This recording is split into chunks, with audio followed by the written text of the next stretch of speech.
I think that it looks like we have a quorum. So I want to call the meeting to order. And I got to move on down to the public comment section.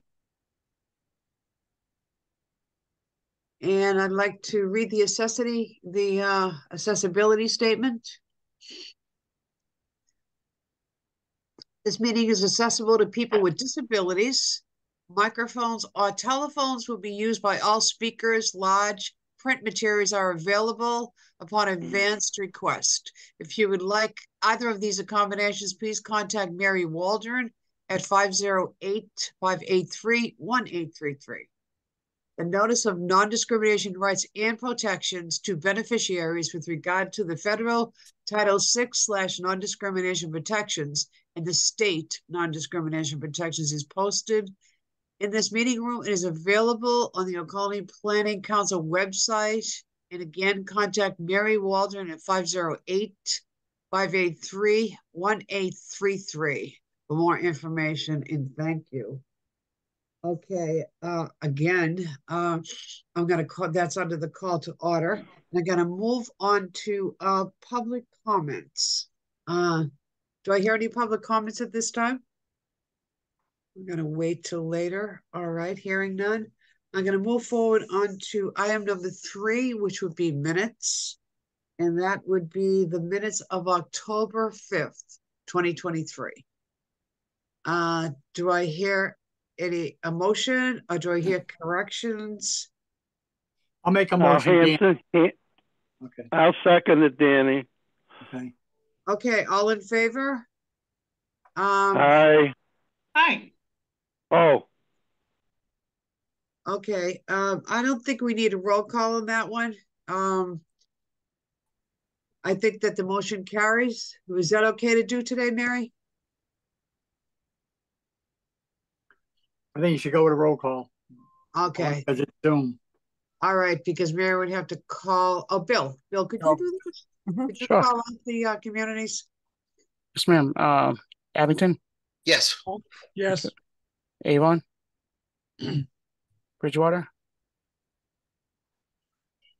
Brockton, Duxbury, East Bridgewater, Easton, Halifax, Hanover, Hanson. Yes. Thank you, Don. Kingston, Pembroke, Plymouth, Plimpton, Stoughton. I'll have to abstain since I was not at the meeting. Okay. West Bridgewater, Whitman. Except. Yes, alternate. Thank you. And Parks and Area Transit. Yes. And Gatra. Yes. Thank you. And MassDOT District 5. And MassDOT Office of Transportation Planning. Sorry, you guys couldn't find my mute button. Yes. Okay. Thank you.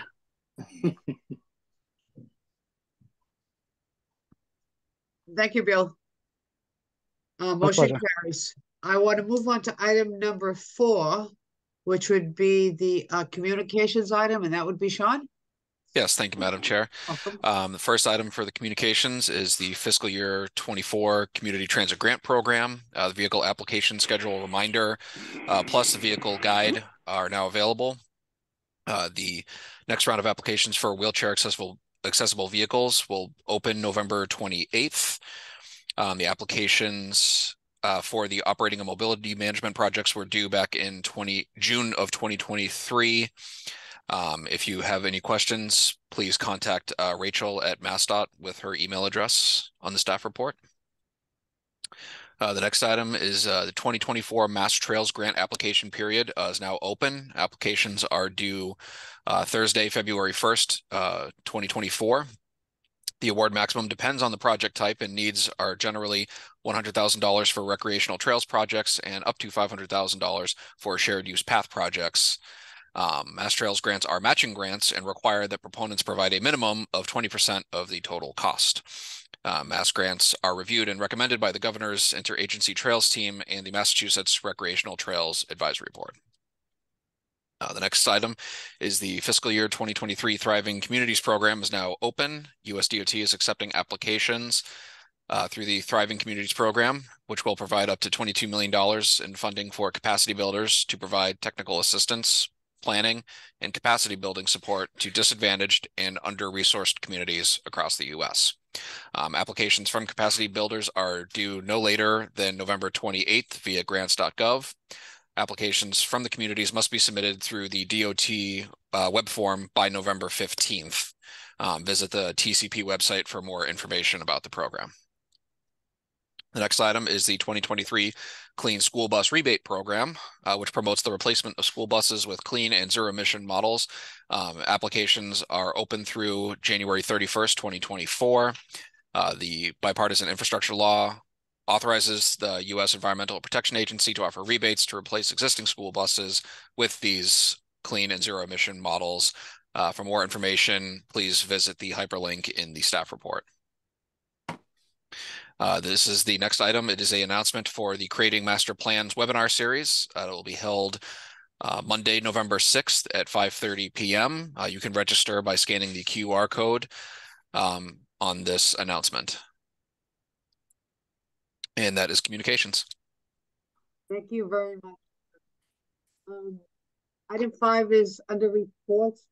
Before we start the reports, I'd like to make an announcement that is sad in one way, but very exciting in another way.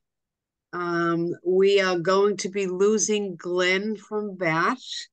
Glenn has accepted a job with the MBTA, and she's been with the JTC for a very long time and with BAT for over 8 years. And I don't know, I'm still going to be looking for her picture and her face as long as we do Zoom. But the MBTA is going to get a very gifted planner to be part of their team. And, you know, with regret, but with excitement, congratulations, Glenn. And we are on the BAT item, and this will be Glenn's last JTC meeting. So we all extend our congratulations and excitement for your new journey and adventure with the MBTA. So you're on, Glenn. Thanks so much, Noreen. You're welcome. Okay, well, on that note, I'll try not to cry now. Thank you so much. I have had a wonderful time here at BAT, and I have learned so much from this group over the years. And so thank you so much for those kind words. I am excited for my new position, but I will not be a stranger. Great. All right, so a couple announcements from BAT this morning. All good stuff. We recently implemented just this weekend new weekend service schedule. Our board approved for us to double our service frequency on Saturdays. We also, for the first time this Sunday, implemented Sunday morning service, and that represents just the vibrancy here in the city. Our hours begin now at 7:20 a.m. The Pulse will leave the BAT Center on Sundays. So very exciting. That's the first time in our service history that we've offered Sunday morning service. An update from Michael. He's applied with MassDOT for fare-free program. Some of you are familiar. We did a fare-free for the holidays program last year.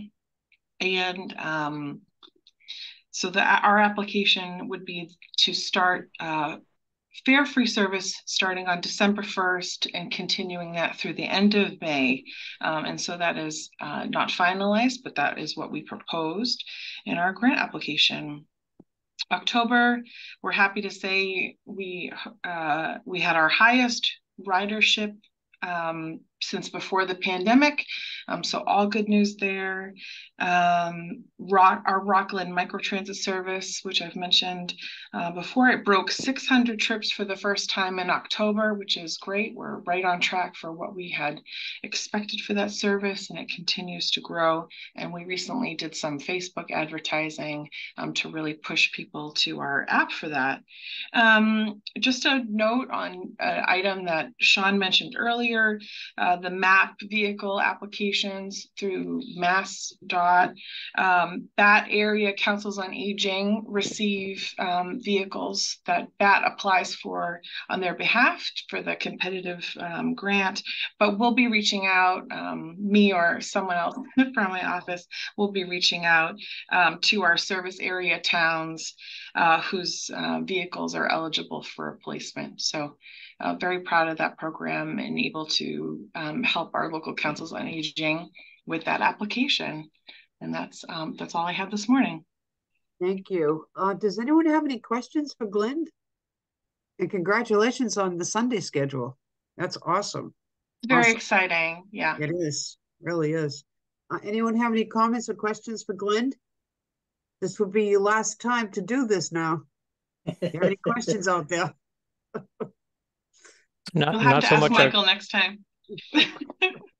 Not so much a question, but, we'd just like from OCPC certainly thank Glenn for, a wonderful colleague at Brockton Area Transit and 8 years of working on regional plans and many grant applications. And just a shout out to Glenn for navigating sometimes a morass of grant applications and letters of support and matches and just navigating shifting digital platforms for transit programs through MassDOT, whether it's Grants Plus or eStip, and just being a star when it comes to the changing rules of the road, if you will, with navigating the federal processes. Glenn's been a great person to work with, and we certainly wish her all the best. And perhaps we need a MBTA representative on the JTC. So nice take a look at our bylaws.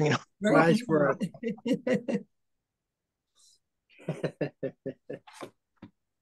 Well, Glenn, I'll be the last, and I know I put my comments in there. Certainly the impact you've had, not just only with our organization, but the region. It is MBTA's game for sure. And we know we're social media, and we see all the wonderful things you do and look forward to seeing how you will continue to grow. So thank you, Glenn. Thank you, everyone. You know how much you're going to be missed, but we'll be in touch. All right, I'm going to move on to item that would be Mary Ellen. Yes, thank you. And Glenn, 8 years, really? I feel like you just started, and I remember Ray bringing you down to meet with us. So, okay. So I'm going to build on a couple of the things that Glenn hit on in her report. We also are part of the Fare Free application that Mike was very kind in taking the lead on putting together for the whole state. And so our Sunday service, if the application is, our holiday service, if the application's approved, would be Black Friday through New Year's Eve. So that's the time frame that we would be focusing on, with really a push for economic development and tri-transit. We have rolled out limited Sunday service. So for the OCPC area, we have 2 routes in Plymouth. We have the Sail, which runs up to Marshfield. And we also have our Coastline, which is our on-demand service running. We're off to a little bit of a slow start with the Sundays, but definitely the demand is there. So we will continue, and we will be rolling it out across the entire service area starting in January. And I think that is all I have. Any questions for Mary Ellen? Thank you for the update, Mary Ellen. Appreciate it. Item number letter C, which is South Coast Rail, which will be Sean, and then we will be introducing Jean Fox. So, Sean, will you be going on first, or? Yes, I'll provide some of the new construction updates that they send out via the automatic email system. So as everybody knows, the South Coast Rail project will be restoring commuter rail service to the south coast of Massachusetts. And during the last month, some of the work that was done involved fencing installation in 7 communities, vegetation clearing at railroad crossings in 5 communities, road closures and detours and 24-hour railroad crossing work in the towns of Berkeley, Lakeville, as well as the city of New Bedford, road and sidewalk paving on 2 streets in the city of New Bedford, and daytime road and traffic signal work in Fall River in New Bedford. If anybody would like to receive the automatic email updates, you can click on the hyperlink in the staff report here and enter your email address to receive the automatic updates. And I will now turn it over to Jean Fox. Do you have a presentation that you would like to display? Yes, we do, and we can share if that works. Before you start, Jean, sure. I just want to do the introduction of Jean Fox, one of my favorite project manager of this very interesting project that we've been working on for so many years, and you've done such an excellent job. And I'm just so glad that you're our representative on this. Oh, thank you, Noreen. Yeah, we do go back a ways. We do. Many of us do. We've been working on this for several decades. Oh my gosh, yes. I know. So it is an exciting time for us at South Coast Rail.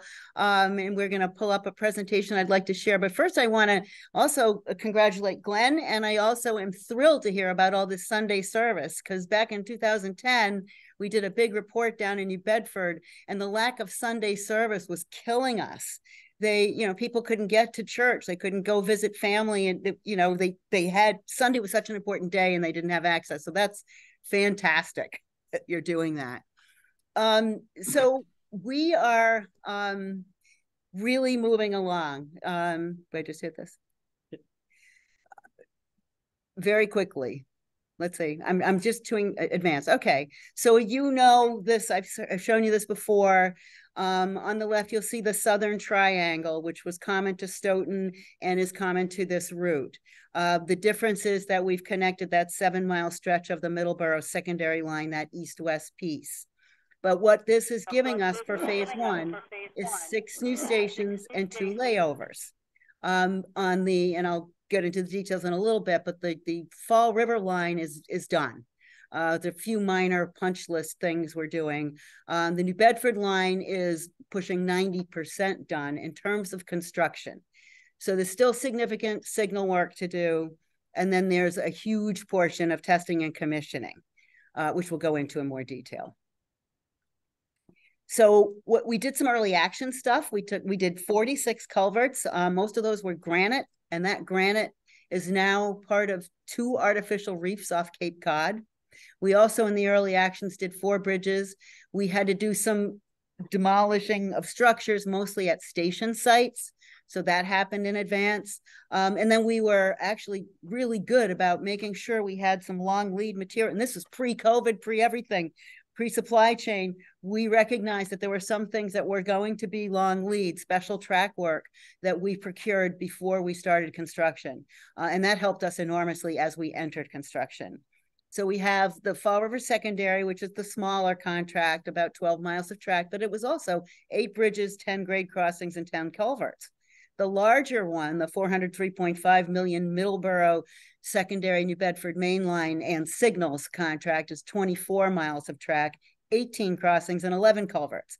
We're also doing a big tight arch, 250-foot span pedestrian bridge in New Bedford from Purchase Street clear over Route 18 and Acushnet Avenue to land at the New Bedford station near C Street, the ferry service. And we're doing some offsite traffic mitigation, which was required under Section 61 to make sure that we have pedestrian and vehicle access in and around stations where that needed to be improved, that we've dealt with that. And that also includes some signal work. And then we did freight yard upgrades. We also have 36 miles of track installed at this time. We have 18 bridges done, 25 grade crossings, 21 additional culverts, 2 stations complete, and the other 4 very close, 2 layover facilities, 2 crew houses, and over 50 utility agreements.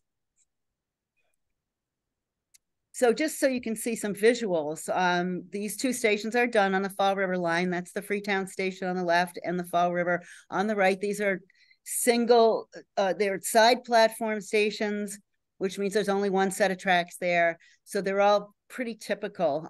Difference being that we're using a different kind of platform material called FRP instead of concrete. It's supposed to be much more resilient.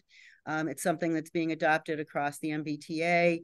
We have the handicap parking has 1 EV charger. We have additional EV chargers. That's based on a ratio of spaces. And then a bike shelter. We have the blue phones. We have tons of lighting, and we have cameras in all the stations. Lots of signage as well. Here's Fall River up close. You can see the blue box there. You can see the stairs of Freetown stairs right there. And then the platform, we've saran wrapped everything to keep it protected until we're ready to run passengers on these trains, cameras, benches, and lots of signage. Here's Middleborough, which is very close to done as well. It has the same 800-foot side platform, all at this high level platform, which means you board it from any part of the platform onto any coach. East Taunton is our most complex station, and it is, we're saying right now, it's getting close to completion. It has bridges, ramps, elevators.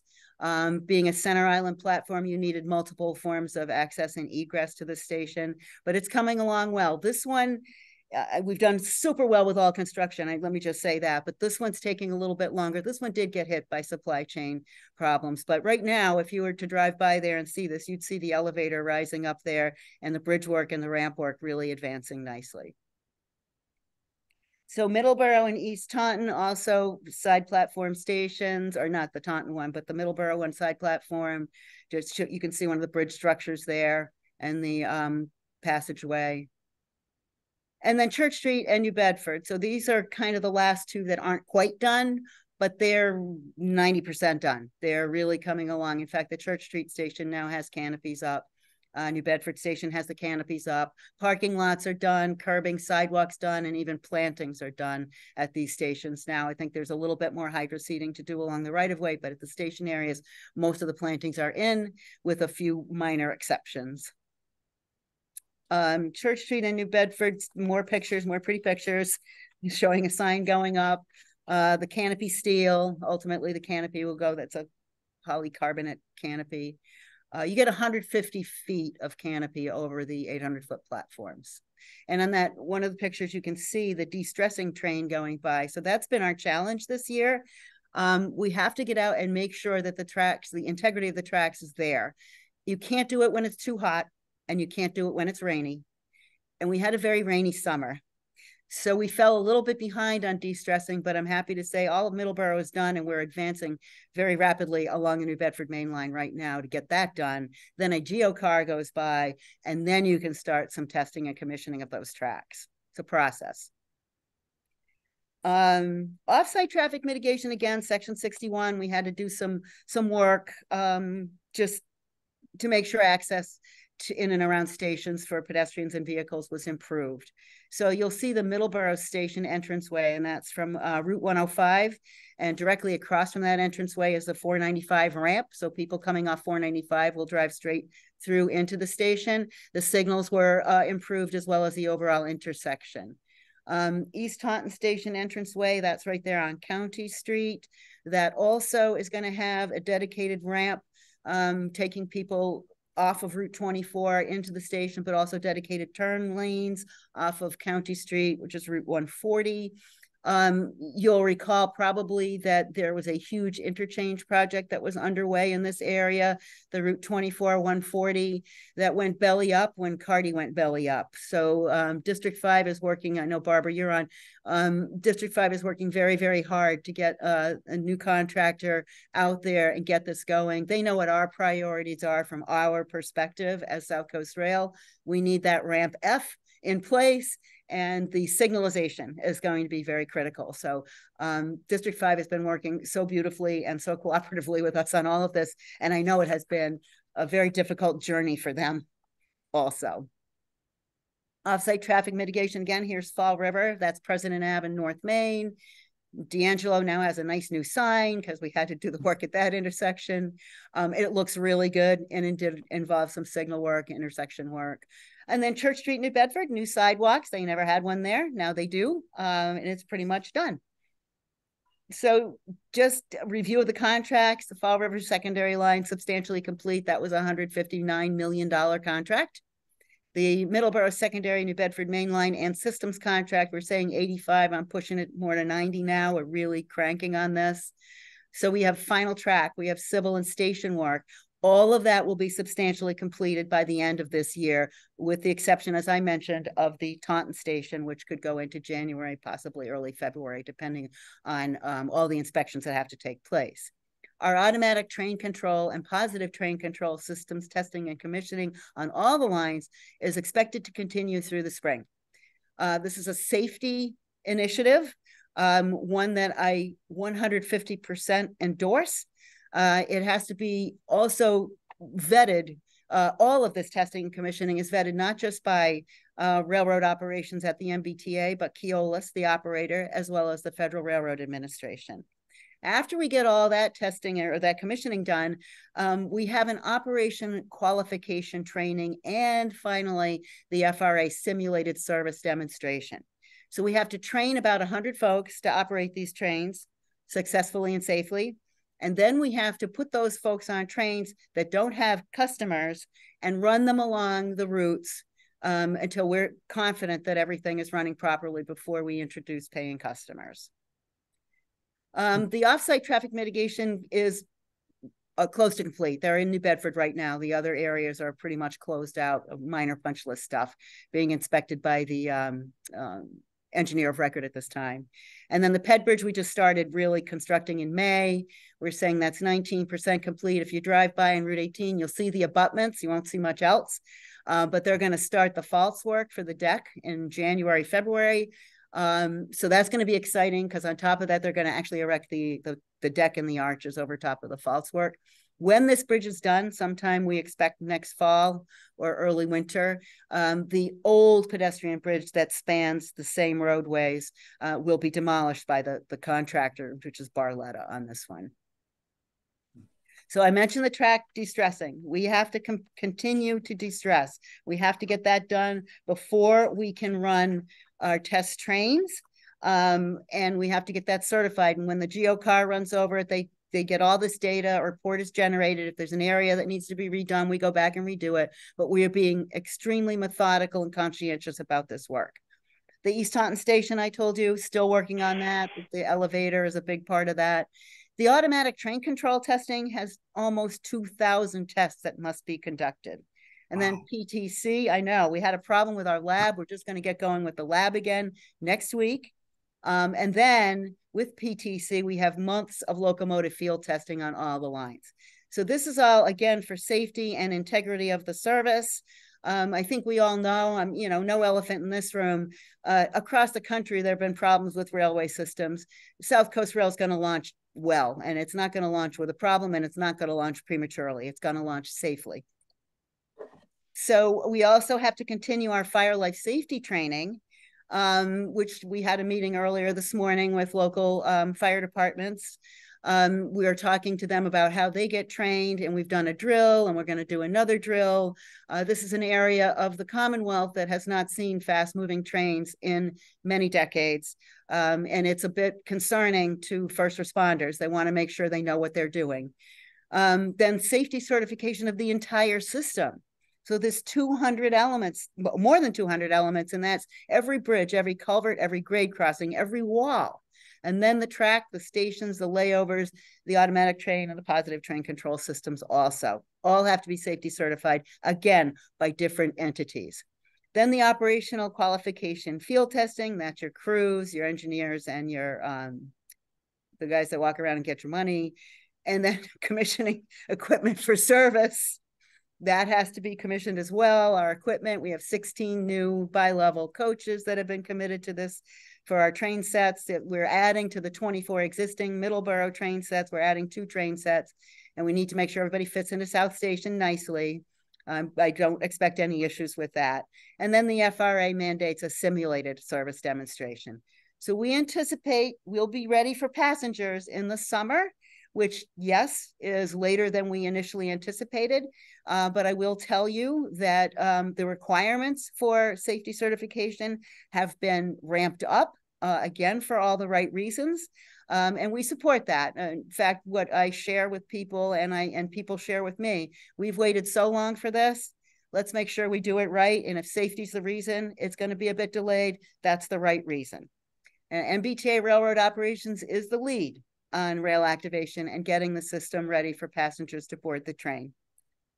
I've been really pushing right-of-way safety. At this morning's meeting, I had Fall River, Freetown, Rainham, all of them talking to us about the dangers of the many homeless populations we have along the right-of-way and how we have to continue to work to encourage them not to set up their encampments on the right-of-way. It's extraordinarily dangerous.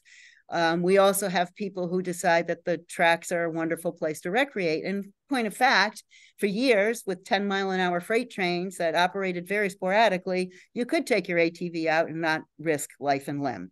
That's not going to be the case. Already freight's running faster. In certain sections, it's up to 25. With our new track and everything set up with PTC, freight trains in some situations will be able to run as fast as 40 miles an hour. That's far different from 10 miles an hour. That means walking the dog, a shortcut, riding your bike or your ATV. None of that is going to be a safe option for anyone anymore. So we have a very comprehensive safety first program. We've developed videos. We have a theme message that we began last spring. This month is please don't dump on the right of way. You create dangers for people on trains, people in trains, as well as public health issue. So the other thing that we've launched through our technical assistance program is we've been revisiting the priority development and priority protection areas that we initially identified many, many years ago. And it's a really great exercise, and it starts at the local level and then advances to the regional level.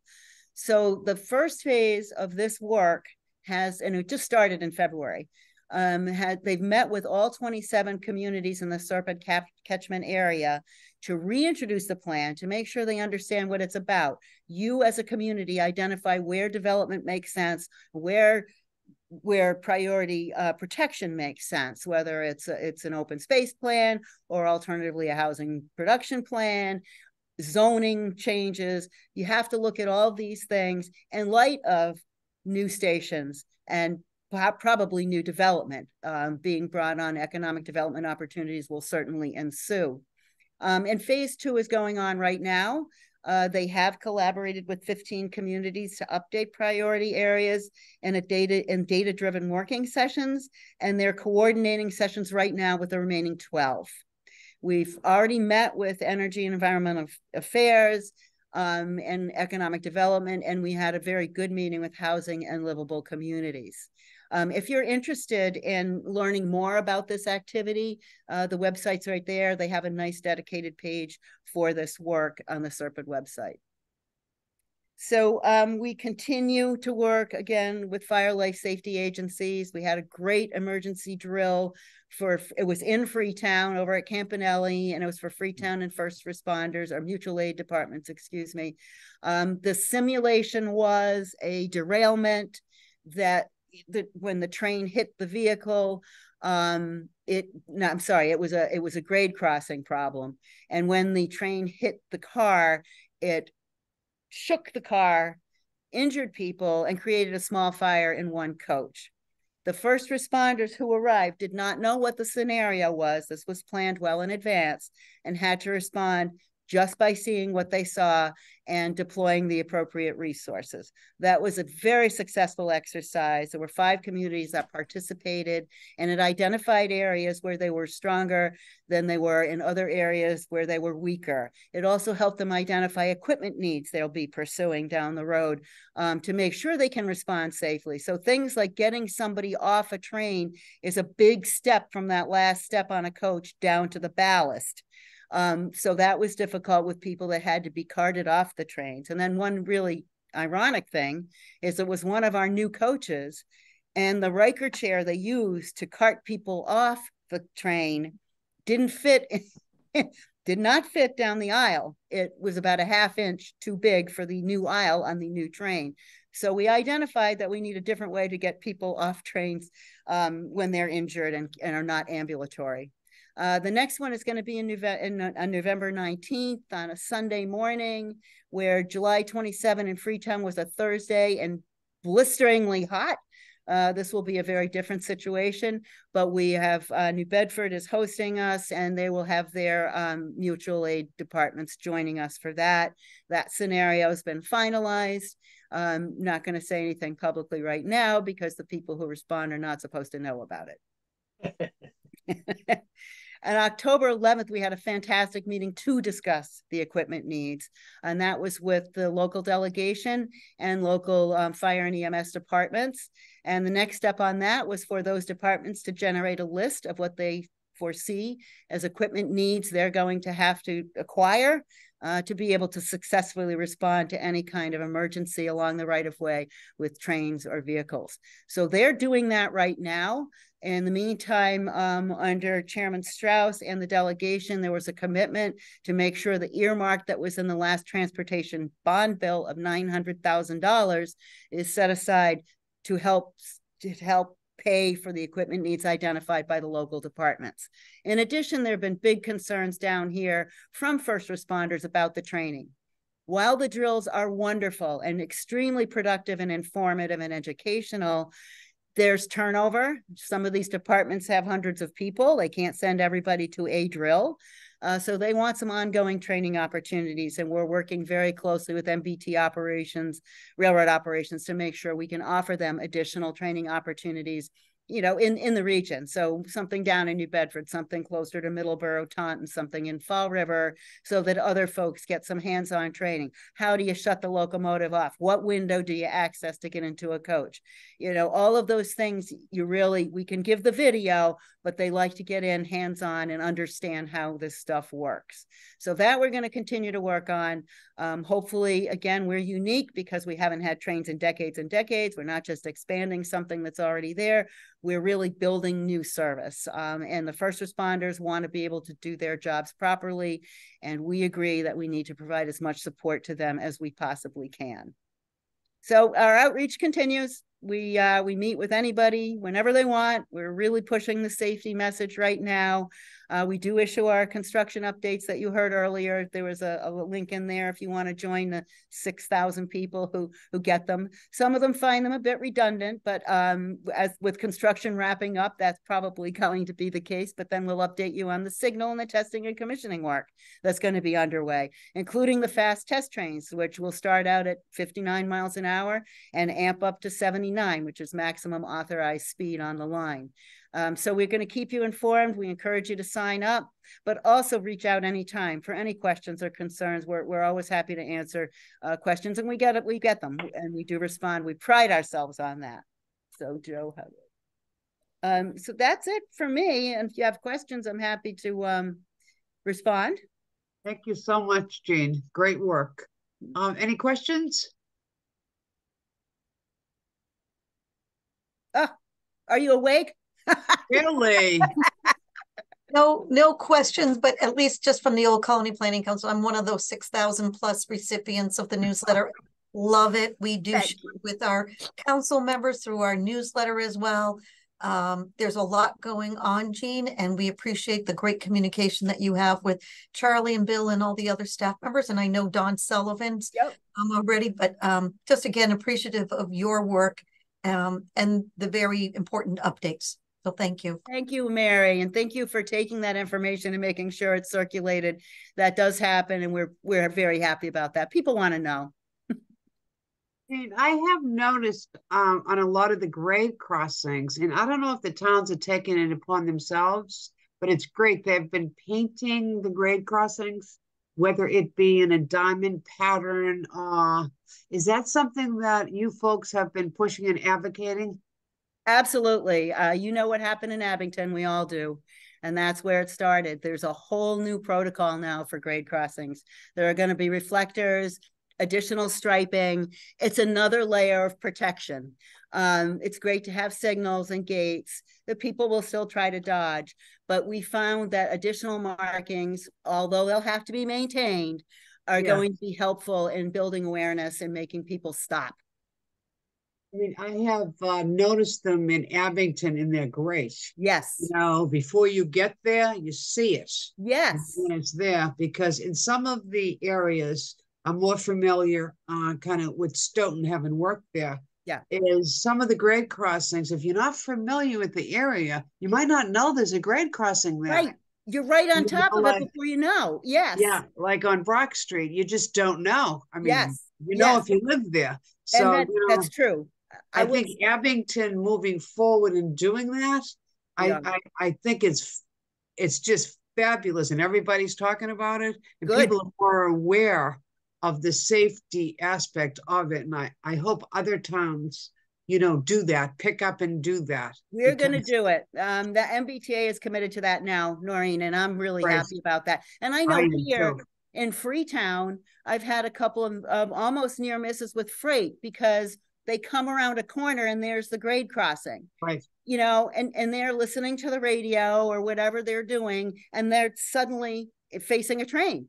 Right. So with the additional striping, the reflectors, you're absolutely right. It's a safety thing, and I'm very happy. We did push for it. We know around here where it's so dark, a lot of towns don't have the street lights, nothing. Right. You need whatever you can get as another layer of safety and precautionary steps. And that's such an easy layer to implement. Yes. It's so easy. You're talking about painting a design on the ground. Right. Really. Right. Well, the reflectors we're worried the snowplows are going to get, but there has to be a commitment to making sure we put them in. Right. Absolutely. Yep. Yeah. Thank you. You know, I did want to add that's such a great implementation of the safety factor that you're all trying to work together to establish. Yes, we are. Yeah. Thank you. Thanks so much. Thank you for coming and talking to us. Thanks for having me. I love Old Colony. Thank you. Always a pleasure. Same with us. Okay, Jean. Thank you so much, and we'll talk to you soon. All righty. Bye. Bye-bye. Okay, our next item is old business, which is 6. Did I miss something? No. The transportation improvement implementation. And this is Amendment 1, the public review and comment period, and I think that would be Bill. Yes, ma'am. Thank you, Madam Chair. At the meeting on October 17th, the MPO released a draft amendment to the current tip. So that's out on the streets right now for public review and comment. And I'll briefly run through that. And this is this will be an action item to ask this committee to entertain approving this amendment. So if you want to skip next page. Next page. Okay, thank you. So this is the tip that's on the street. So we have a couple of transit items. So you can see Brockton Area Transit. We have the project that we moved out of 2023 as $400,000 for miscellaneous power electric equipment. So that was moved out of 2023 and that's going into 2024. So that needs to be amended as so. And that also was the recipient of a Federal Transit Administration grant for no and low emissions vehicle infrastructure, and that is you can see just under $11 million. So that grant needs to be amended into the TIP to make those funds accessible. And then on the roadway side, we have a couple of grants through the bipartisan infrastructure law bill. So the first is the town of Plymouth. That is a culvert replacement project under the National Culvert Program. You can see that is the grant itself is $2 million. It should be noted that the actual project cost is about $2.8 million. So keep that in mind. And then finally, the Brockton's grant for the downtown, which is nearly $8 million, and that's a raised grant for for downtown traffic circulation. So that's all very exciting news. That's a lot of money coming into the region, and we congratulate Brockton Area Transit and the City of Brockton and Town of Plymouth on going after and receiving these grants. So this is like I said, this is a action item that I'd ask the chair to consider approving a vote of approval for this amendment. Do I hear a motion on the Madam floor? Chair, I move that we approve these additions. Do I hear a second? Second. Okay. I'm going to take a roll call for the vote. Bill? Yes, ma'am. Abington? Yes. Avon? Bridgewater? Brockton? Yes. Duxbury? Yes. Thank you. East Bridgewater? Easton? Halifax? Hanover? Hanson? Yes. Kingston? Pembroke? Plymouth? Plimpton? Stoughton? Yes. Thank you. West Bridgewater? Whitman? Yes. And Brockton Area Transit? Yes. And Gatra? Yes. Thank you. And MassDOT District 5? Yes. Thank you. And MassDOT Office of Transportation Planning. Thank you, Madam Chair. You're welcome. Motion carries. I'd like to move on to the next item, please, which is item 7A. It's the Colony Regional Safe Streets for All, the Vision Zero Safety Action Plan. And that will be presented by Bill. Yes, ma'am. Thank you. You might all recall that earlier this year we were awarded a grant from the United States Department of Transportation to develop a safe streets for all regional action plan. So this would cover the entire region, and so we're just starting to roll this out now. So I have a brief presentation to provide you all on what this will cover. But first and foremost, I think the main takeaway I'd like everyone to have is that in your communities, you may see NOFOs notice of funding opportunities coming out for these grants for both action plans and implementation grants. You might see language that your community will be ineligible for implementation grants if you do not have an action plan. So we're trying to get the word out that this regional action plan covers all 17 communities in the Old Colony region. So it negates communities having to develop their own plan as part of the outreach for this project. We're going to be working closely with our communities. We're going to make sure that the priorities for your communities are addressed in this plan. So that will set each municipality up to then go forward and apply for implementation grants. Can we go to the next one? So again, this is what the Safe Streets for All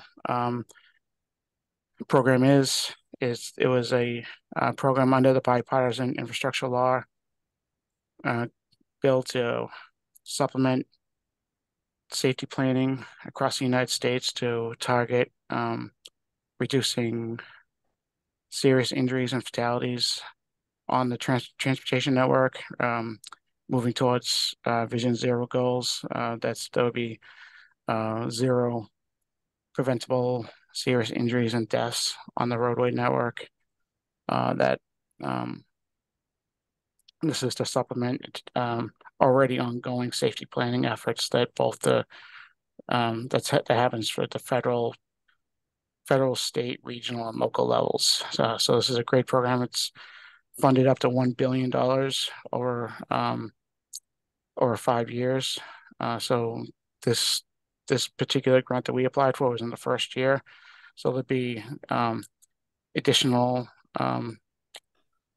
funding years which the communities will be able to apply for implementation grants.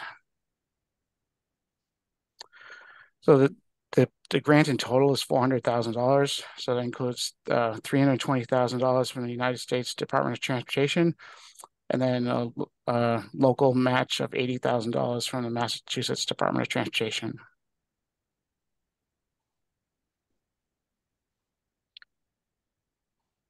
So what will this plan entail? So it's going to be a very robust stakeholder and public engagement process.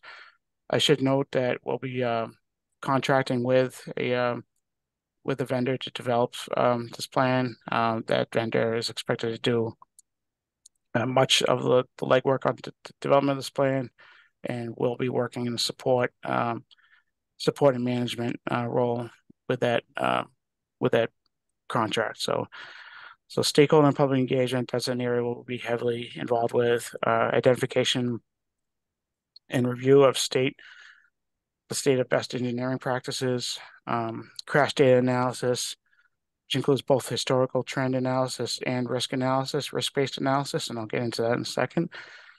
Transportation equity review, and then finally project prioritization and an implementation plan. So where are we right now? So we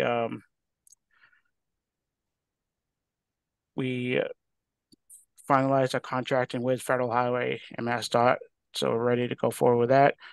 We just completed refining line item itemization budget for this plan, and finally we're rolling out an RFP, and we expect that to roll out in the next couple of weeks. We have the draft all set.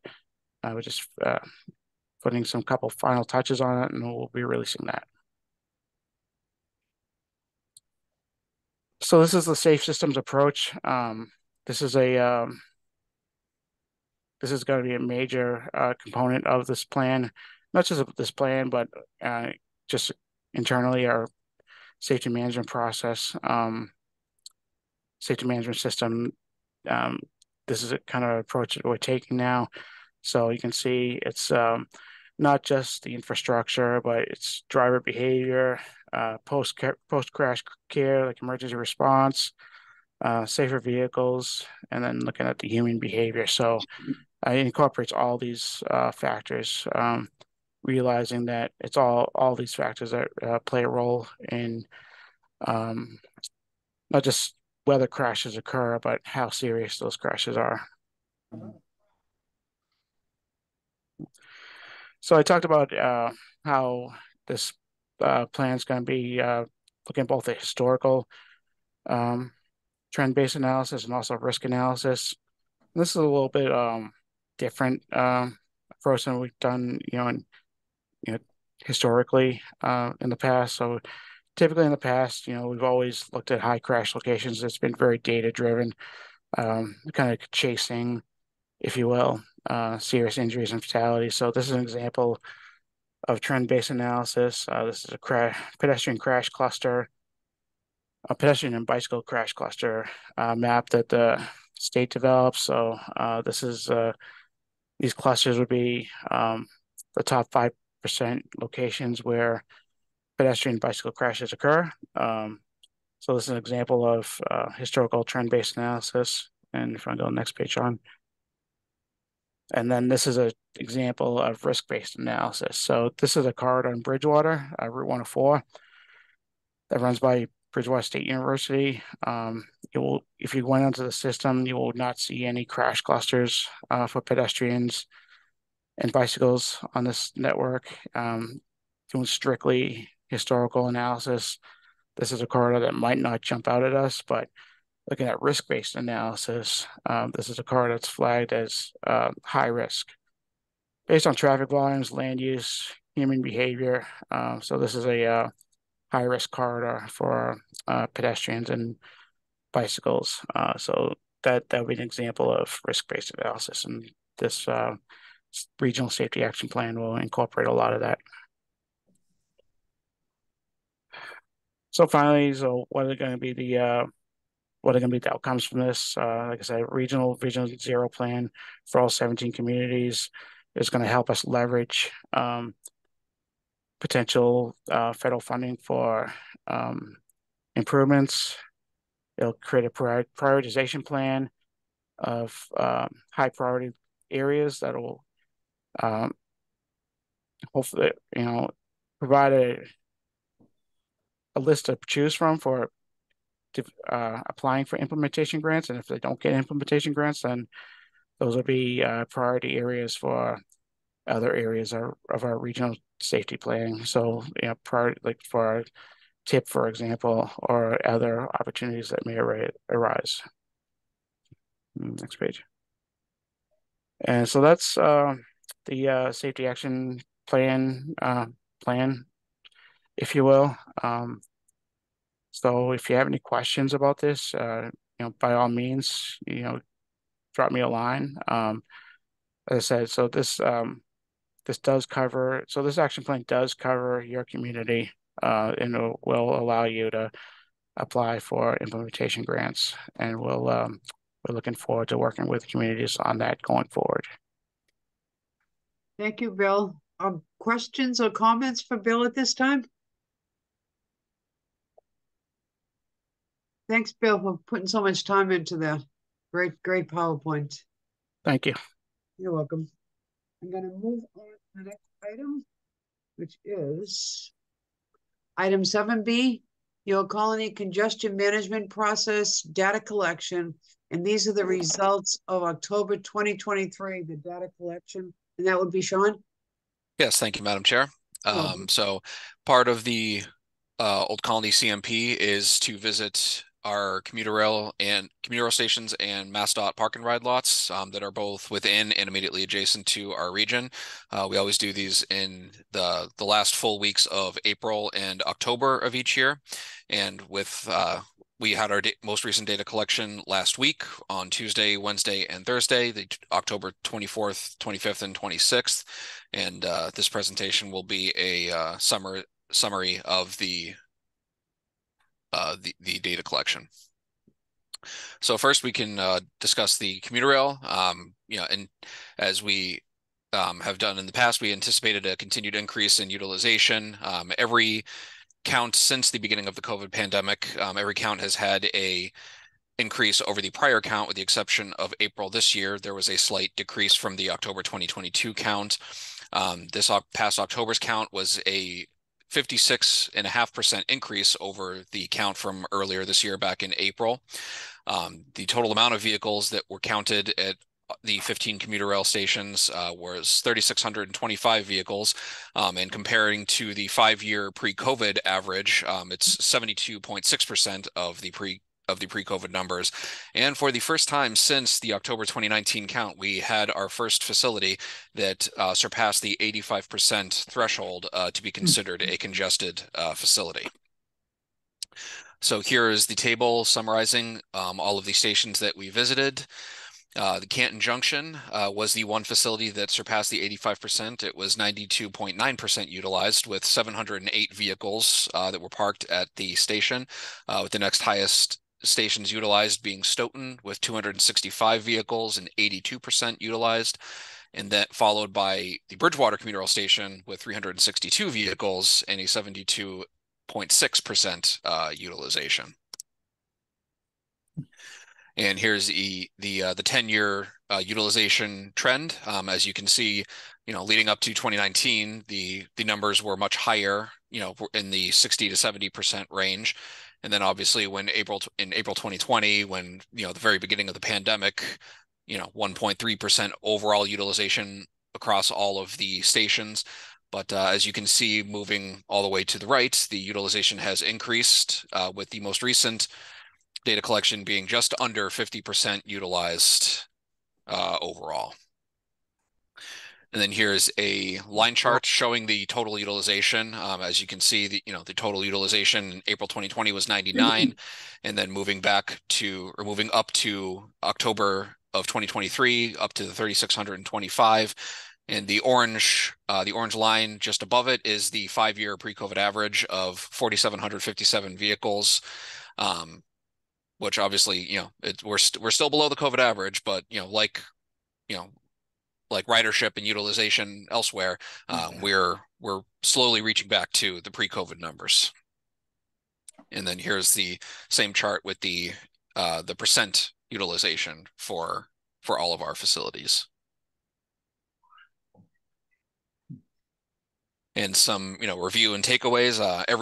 As I stated earlier, every station increased over the April 2023 count, and the increases ranged from 7.9% at the Brockton station, which is the BAT parking garage located just across the street from the Brockton station, to a shockingly 187.3% increase at the Bridgewater station. There was a massive spike in vehicles present at the Bridgewater station between the two counts this year.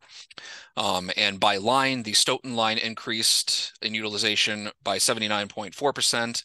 The Middleborough Lakeville line increased by 73.9%, and the Kingston line increased by 28.5%, with an overall increase of 56.5% increase in utilization. The highest vehicle count and utilization was observed at the Canton Junction commuter rail station, as I mentioned earlier, with 708 vehicles and just under a 93% utilization. And the combined utilization was 49.2% compared to the pre-COVID 5-year average of 64.6%. So numbers, very positive numbers, and as I mentioned earlier, heading in the right direction. And now taking a look at the MassDOT Park and Ride facilities, as the commuter rail station, we anticipated a continued increase, with the exception of October 22. Every count since the beginning of the pandemic had an increase over the prior count.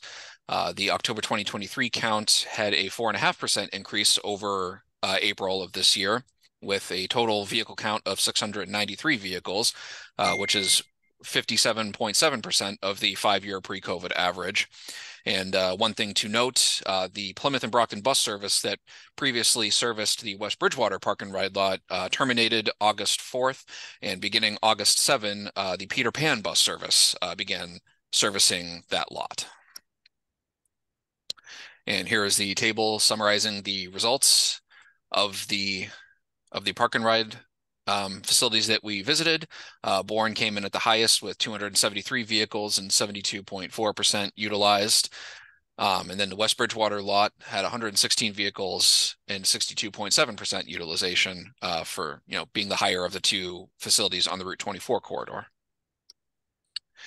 And here is the 10-year trend table for all of our Park and Ride facilities. Just one thing to note, there's obviously more locations listed on the Route 3 corridor on this table. The Pembroke Park and Ride ceased service after the October 2018 count, and then the Kingston Park and Ride lot was closed after the October 2021 count. And then the Route 44 corridor, that ceased to operate after the October 2014 count, and the 5-year pre-COVID average for utilization was in the 80 to 90% range. And as you can see, looking to the right of the table towards the bottom, the October 2023 count was 54.9% utilized, which is the second highest overall utilization for our Park and Ride facilities since the COVID pandemic. And then here's the trend table for the overall utilization for our MassDOT park and ride facilities. The 5-year pre-COVID average was 1,202 vehicles. And as mentioned before, the April 2022 count yielded the highest overall utilization since the beginning of the pandemic at 703. And this past October's count came in second highest at 693 total vehicles. And then here's the overall, the total percent utilization for all of our visited facilities, with the pre-COVID 5-year pre-COVID average of 86.6%, and this past count at 54.9. And some review and looking ahead, 3 of the 5 lots increased over April of 2023. The increases ranged from 0.5% at the Rockland Park and Ride to 38.1% at the West Bridgewater. The Route 3 corridor increased 29.4% over April 2023, and the Route 24 corridor actually did not increase at all. It was the same exact amount of vehicles that was counted in April, with an overall increase at 4.5%. And one thing to note, one item that I discovered once I realized that the Peter Pan bus service was going to service the West Bridgewater lot, is the Taunton Park and Ride that was just on the edge of the former Silver City Galleria Mall in Taunton, right off of Route 24. That Park and Ride is now closed, and on the Peter Pan website, riders that would use that Park and Ride were instructed to travel north on 24 to park at the West Bridgewater Park and Ride, as it's the next closest. What came out, so that could be a potential factor in West Bridgewater's being the highest increase percent over the April count. Oh, okay. The highest vehicle count and utilization was yielded at the Bourne Park and Ride with 273 vehicles and a 72.4% utilization. And as mentioned earlier, the combined utilization for all the park and ride lots was 54.9% compared to the 5-year pre-COVID average of 86.6%. And that is my presentation. Does anybody have any questions for me? I don't have a question, Sean. I just have a comment. That's really good news that the numbers, from the last report that you gave, that the numbers are really soaring, and that people are going and taking, the train to their destinations. I mean, that's, it's almost at the pre-COVID numbers. Thanks for sharing that and doing all the work for that information. That's really positive, positive information. Yeah, thank you, Noreen. Yeah, no, I was the person who actually counted the Canton Junction train station, and I was very shocked at how full all of the different parking lots were for that station. Like you said, haven't seen that many cars since before COVID, and just have it with it being the first station or even first lot that we visit that's been at or above 85% congested is just a positive sign of what can be in our future for transit facilities. I see Glenn has her hand raised. Hi, Sean. Thanks so much. So much good news in that report. Thank you so much. I know that typically does not capture our bicycle use, but I did just want to make a comment that we're adding additional bike racks over at the BAT Center, and I'm excited to hear more about that. Curious as to any analysis with electric vehicles included in that, or future plans for electric vehicle information. Thanks. Yeah, you're welcome. Yeah, I'm unaware if any of the lots have any electric charging stations as they exist now. Maybe some of the park and ride lots. I don't believe any of the commuter rail stations do, but just given that Gene Fox mentioned that some of the new South Coast Rail stations are having electric stations installed at the new stations, maybe that's something that they would consider adding to the existing stations on all of their lines. I know Gene Fox mentioned a ratio of amount of charging stations for electric vehicles. But yeah, no, that is definitely something that we'll take into consideration for a future analysis. Thank you.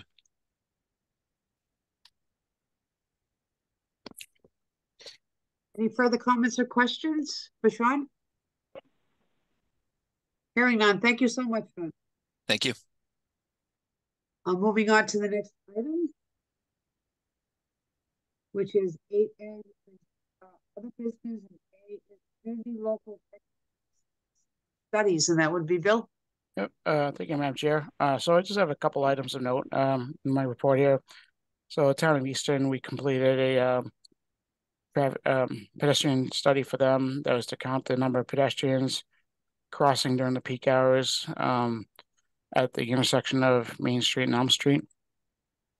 So that count has been done and that data has been distributed to the town. And then we have a new request that is from the town of Plimpton. That's to do a count of truck traffic on multiple roadways in that town with heavy commercial vehicle exclusion zone analysis, feasibility analysis. That's a follow-up to a previous study that we did a couple of years ago. And that data collection will occur most likely in the spring, as we're now butting up against the end of our traffic counting program as we take a break for the winter weather. But so that'll likely be in the spring. Beyond that, status update of the other projects that we're working on is included in your staff report. Thank you, Bill. Any questions for Bill? Thank you so much. Thank you. I'm going to move on to item 8B, which is staff reviews on the E&Fs, EIRs, and MPCs, and that would be Kyle. Thank you, Madam Chair. Welcome. So there actually hasn't been any new projects, certificates, or public notices that have come through, so I do not have a report. Short and sweet. Kyle, I think that is the first time that has happened. That's what I said too. I think so too. I don't know. I don't know if that's a good thing, but I yeah. know, right? Wow. Yeah, Wow, I was surprised. That's incredible. Wow. Well, thank you. You're welcome.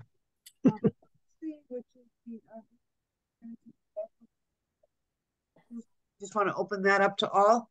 Whoever has a question or a comment. Yeah, I have a comment, Noreen. Okay, Dan. On the issue about the South Coast Rail, I just messaged my son, who is a firefighter paramedic in Natick, and of course they have the train running through their town. And they said, and he was telling me, and I asked them if they had equipment, and they really don't. And they said that it's very difficult if somebody has a seizure or something on the train to get them out of the train safely without injuring them or getting a stretcher in or whatever.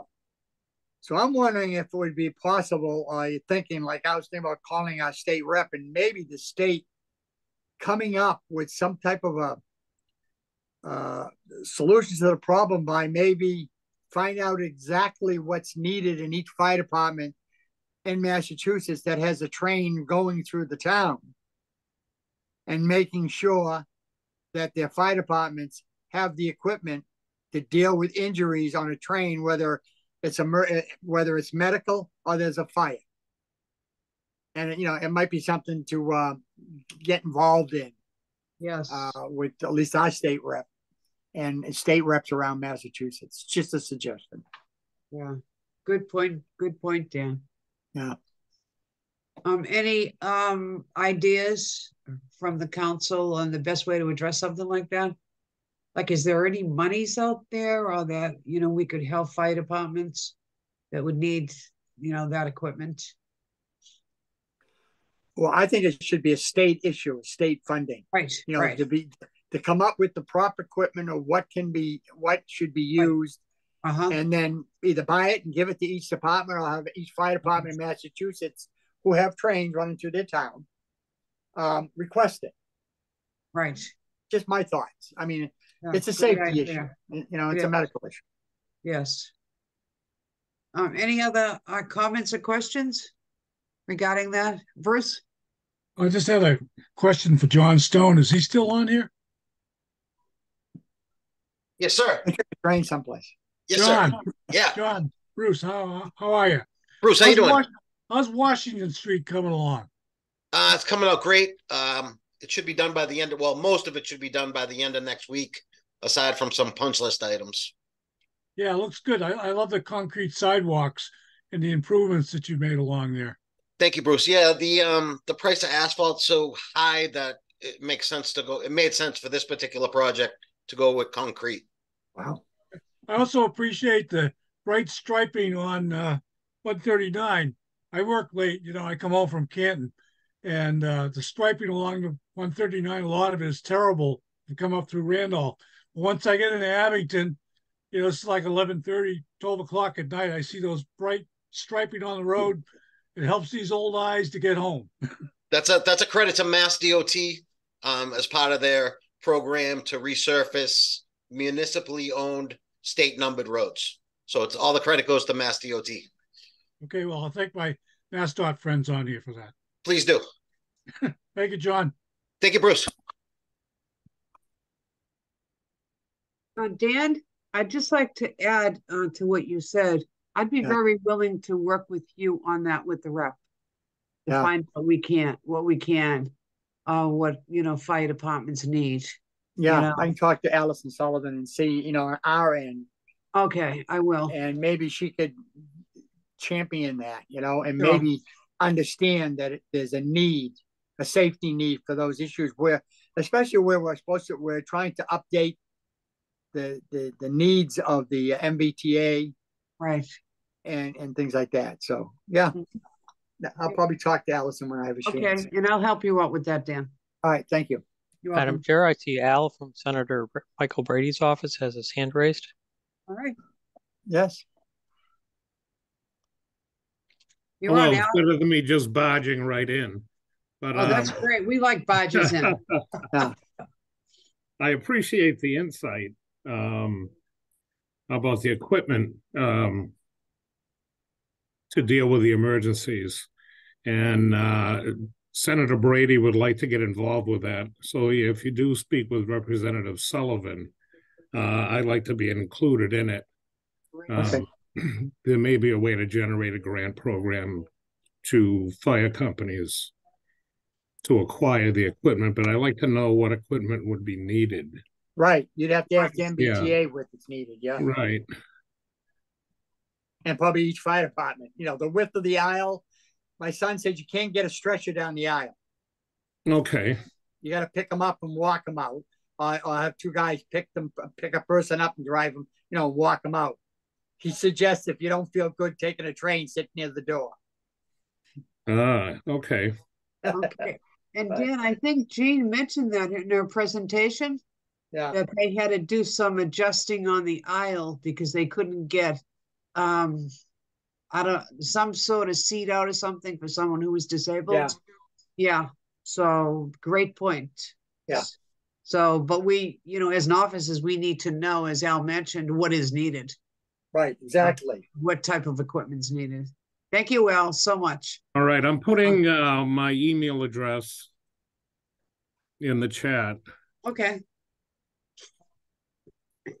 And if you could involve me, and we'll look, because we are coming up on budget season shortly.